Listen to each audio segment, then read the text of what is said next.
I used to work at a Walmart.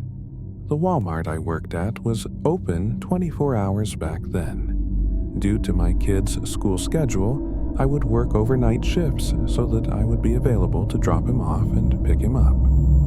I would do a 10 p.m. to 7 a.m. shift every night. During the day, I'd sleep, take care of my son, and work my second job. Some days I was exhausted a lot during this time in my life. It wasn't a great time. I had to do what I could to cover rent. Though this Walmart was one of the bigger ones, it was a supercenter, not just a grocery store, so it had everything. It was one of the few open 24 hours around here. I think code changed that though. When I got there around 10 o'clock this one cold night, there was still a decent amount of shoppers in the store, a lot of people. People would come in for some late night shopping. As the hours would pass, it would, of course, quiet down. Tremendously, the late hours of the night would attract a lot of weirder characters, weirder than the usual ones during the day into the AM hours of the night. There was only one person working the front of the store, and he or she would be at the self-checkout registers. There were no regular registers open this late. There would also be a couple of stock workers on the floor, which was what I did. Then there would be a couple warehouse workers in the back who I really didn't ever interact with. They did their own thing. And then there's just the night manager on duty. I was in the cereal aisle, doing my usual stock work. I noticed a customer walk past the aisle. Then, seconds later, he stepped back into view at the end of the aisle, stopped, and looked down at me. When I looked back at him, he started looking at the cereal. The guy had curly hair. I couldn't gauge his ethnicity. Honestly, he had a black backpack on that looked like it was stuffed to the brim with God knows what. He awkwardly lingers in the cereal aisle for a minute, apparently looking at the granola bars. Then he came a little closer to me and asked me where the bread is. I pointed him in the right direction. He said thanks, and slowly walked away out of the aisle. I watched him walk away, and he had a very noticeable waddle in his walk when he was out of sight. He was out of mind, though the problem was that he wasn't out of sight for long. I was in the sill aisle for quite some time, and I started noticing that every few minutes that guy would slowly pass by the aisle. Looking down in this direction, he wasn't holding anything. He didn't get any bread. He just had on his big, sketchy backpack. I started working faster, just so I could finish this aisle and move away from him. When I was done, I brought the empty UO platform back to the warehouse, where I grabbed another UBO full of boxes ready to stock. I purposely picked an aisle far away from the cereal aisle. I was now in the chips aisle. This is also about 45 minutes after initial contact with that guy. So there should have been no way he was still here, but I was wrong. He found me. I was rotating the newer bags of chips behind the older ones on the shelf, and then I looked to my right, and that guy was at the end of the aisle. Creeping again, he still had nothing in his hands. This man had been creeping around the store for almost an hour. He then finally approached me, as I was dreading. I tried to look away until he started to speak. I don't remember word for word what he said, but basically he said that he's been checking me out and he couldn't resist coming up to me telling me how beautiful I am. I responded as politely as I could. I did a fake little laugh and said no. Thank you, that's very sweet. He didn't stop there though. He asked a bunch of personal questions like where I'm from. I gave fake answers to everything. This guy absolutely and his breath was awful. I was genuinely repulsed. He asked for my number, and I said I'm seeing someone. He said there's nothing wrong with us just being friends, to get him to leave me alone. I gave him a fake number. I then told him I really can't be talking to anyone while I'm working. He made some creepy comment before walking away, thinking he was all suave that he got my number. when in reality, he was genuinely creepy, and I gave him a fake number. I thought that would be the end of it. Hours went by, and time felt like it was going in reverse. I wanted to go home, then the only other stock where on the job, at that hour, suddenly walkie-talkie to me saying, "There's some creepy-looking guy asking for me." I said, "Oh, no," and then told her to tell him I left. I then basically made a beeline for the employee lounge where I planned on hiding for a while. I made it to the lounge and then sat in one of the seats, then the double doors opened, and in came that guy. He looked at me and he looked angry. He yelled, "You gave me a fake number. You, I think?" I swallowed my gum out of fear. I said, "You can't be back here, sir." He then took off his backpack and plopped it on the table next to mine. He started unzipping it as he looked at me. That's when it was time for me to go. I got up and ran past him without thinking. He tried to grab my arm, but he failed. As I ran through the store, I looked back and saw he was running after me. I ran to the front of the store and outside to my car. It was the only thing I could think to do in the moment. Alternatively, I could have tried finding the mail warehouse workers in the back or even the manager. But that was no guarantee. I got to my car and saw the man leave the Walmart looking for me. He was slow. He must have been on something. He saw my card, but it was too late. I was already driving away. I called the night manager and let him know what just went down and that I'm not comfortable staying there tonight. I also warned him of the man with a backpack full of unknown contents. My manager told me I can't leave the place short-staffed. He said he'd call the police to make sure the man doesn't come back, and he told me need to come back. I was adamant about not returning that night, though he eventually got the message and said he'd review the camera footage, but that I need to come back tomorrow night, and I did. He allegedly notified the police the next day of the man and gave the police department the surveillance footage. I met a lot of characters working that job, but this guy was by far the scariest. I don't know what he was reaching for in his backpack. I don't want to either. I was 14 when this happened. There's a Walmart that's walking distance to my house. I used to sometimes go there to buy clothing and such before I was of driving age. Since it was so close sometimes, I'd go with my friend Emily. Sometimes I just go alone. The Walmart is part of the nearby mall, but the mall kind of stinks. Now most of the good stores I've closed over the years, plus I wasn't made of money when I was 14 and Walmart is cheap one night. I walked to Walmart with my AirPods in. It's a 15-minute walk. When I put my AirPods in, I shut out everything else around me. I feel like most people with basic social awareness know that if someone's wearing headphones, it means they don't want to have to take them out to talk to you. I was minding my business in Walmart in the girls' clothing department when I noticed a guy next to me saying something. I couldn't hear what he was saying, but it looked like he was talking to me. I took out my AirPods and I said, "Are you talking to me?" He said, "Yes." He was this shorter man with gray hair who looked like 50. He had glasses and a clean-shaven face. He smiled and said, "Sorry, I didn't see your headphones." Sure he didn't. He said he was just telling me how his daughter buys the same exact kind of jeans I was wearing. I had no idea why he was telling me this, but I'm a very polite person to everybody. I always have been, so I chose to be kind to him by laughing and saying, "Oh, that's funny." That should have been the end of an interaction that didn't need to happen. But of course, this wouldn't be a story if it was. I was still looking through this rack of tops as the man kept trying to talk to me. He mistook my kindness for actual interest in talking to him. Clearly, he asked my age and I said 14, and his response was unsettling. He basically said, "Oh, what a great age, so mature, but still so young." He asked my name for some reason. I actually gave him my real name, and his response to my name was, "Wow.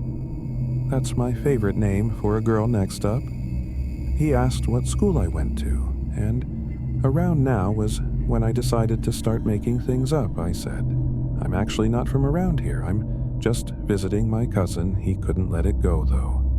And he persisted, asking where I'm from.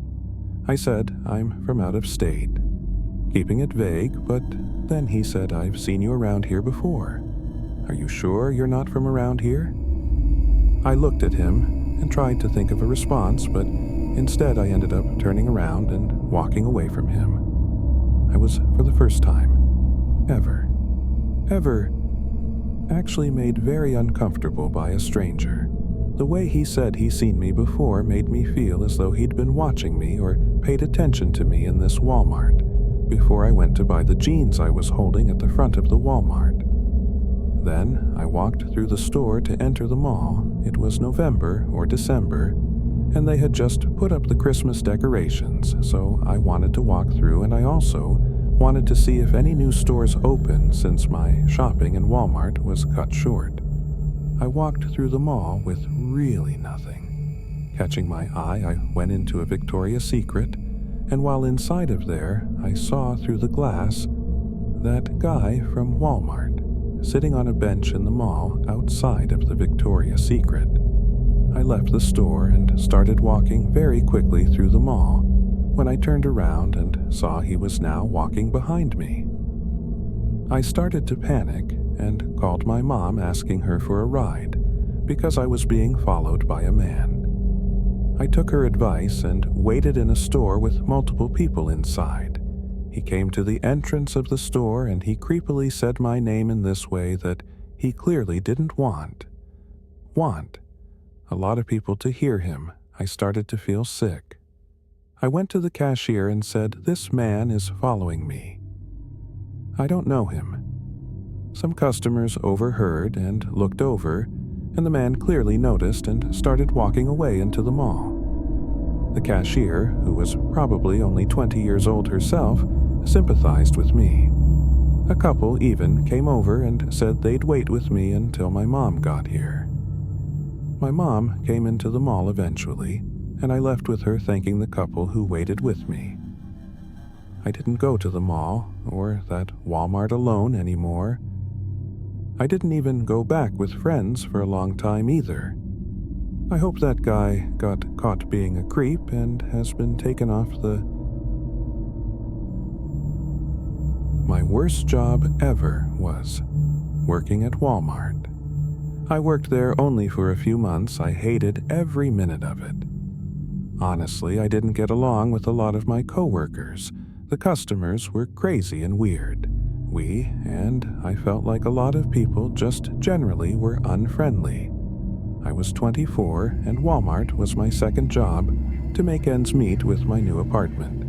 Sometimes I'd work register, sometimes I'd work the desk outside the fitting room, and sometimes I'd work general sales associate. On this day, I was a general associate, walking around the place assisting customers and straightening things on the shelves.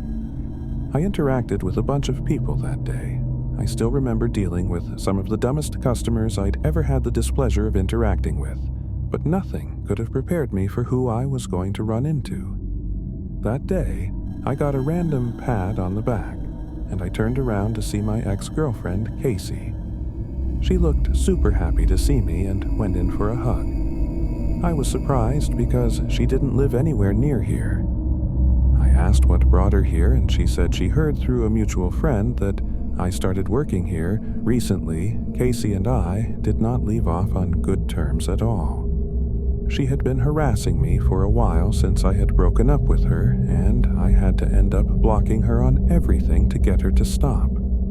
She was insanely controlling throughout her relationship and downright obsessive, bipolar, and paranoid, and after I ended things with her, she wouldn't stop trying to contact me and meet up with me to talk things out.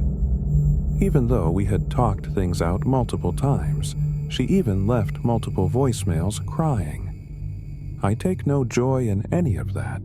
I don't say any of this to belittle her or make a joke of mental illness. But she has issues, and I came to learn that, and I had to tell her multiple times her behavior is not normal. Her finding out I got this job and coming to my place of work I was not okay with. Even though I hugged her back and was cordial at first, in this interaction I eventually cut the crap and said, "Why are you here?" The fake friendliness stopped here. On both sides, her face got more serious and she started telling me that it's really messed up that I block her out of my life like this. I told her this is the exact kind of behavior that made me block her. Showing up to my job is not normal. Then I started asking her which mutual friend told her that I worked here. She claimed that's irrelevant, and I assured her it most certainly is not irrelevant because I didn't believe that anyone told her where I work. I had broken up with Casey many months ago. She should have had no way of knowing about my new job or apartment, and I was confident none of my friends were even in contact with her anymore. I told her, "I'm seeing someone else now. I have to get back to work. Please leave and don't contact me again." She refused to leave, so I simply just started walking away to an employee's own area. She didn't follow me back there. At this moment, I actually started considering trying to get a restraining order. After my shift was over, it had to be like 11 p.m. closing time. I left the store and went straight home. My roommate was home as car was in the driveway. I parked next to him and went inside. I went straight to the kitchen to make myself a late dinner, as I always would. After closing shifts, I microwaved some frozen meal and went to the living room to play video games for a while. This was my only time to unwind and do what I wanted. I played for maybe an hour, then went to bed. I woke up not long after falling asleep. I thought I heard something. I looked up and realized my bedroom door was open. I definitely did not do that. My roommate Paul goes to bed really early because he works early, and there's no chance he'd just get up and randomly open my door. I got up and walked out into the living room. I turned on a lamp and looked around the place. I went over to the front door and it was unlocked. What the hell was going on? I was thinking, did Paul leave? I looked out the window and saw that his car was still there. I locked the front door, then I went to his bedroom door and tried opening it. It was locked. I knocked on the door lightly once, and he didn't respond, so he was asleep. I was genuinely confused. I went out front and looked under the pot, where we kept a hidden spare key. It wasn't there. My heart was in my throat at this point.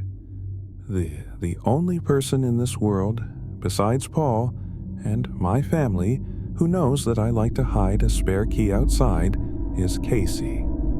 I checked at least 5 times under the pot, even checking the surrounding area on the chance that maybe he was kicked out of place or something. I went back inside the house and shut the front door. I went to the knife holder in the kitchen, and the biggest knife was missing. My phone was still in my bedroom. I had to be smart about this. I tiptoed to my bedroom door till I was close enough to grab the doorknob as fast as I could and slam it shut from the outside. I screamed as loud as I could for Paul. He erupted from his room, obviously confused. And there were suddenly bangs on the bedroom door from the other side, along with Casey's voice saying, "I'm sorry, let's talk." I held the door closed with all my might as she kept trying to pull it open. Paul called the police as I held the door. After a few minutes of this, Casey stopped trying to pull the door open, and she was hysterically crying on the other side of the door. Finally, the police arrived and came inside. I moved away from the door, and the officers made sure Casey dropped the knife before she came out. She was, of course, arrested, and I didn't even have to press charges. She was charged by the state for, I believe, burglary, in the second degree, and she's currently serving a pretty lengthy prison term for this. I'm honestly shocked she didn't get charged for attempted murder. It's a sick situation all around. I don't know when she'll be out. I'll have been long moved out of this place by then. My biggest regret is not catching the red flags with her early on.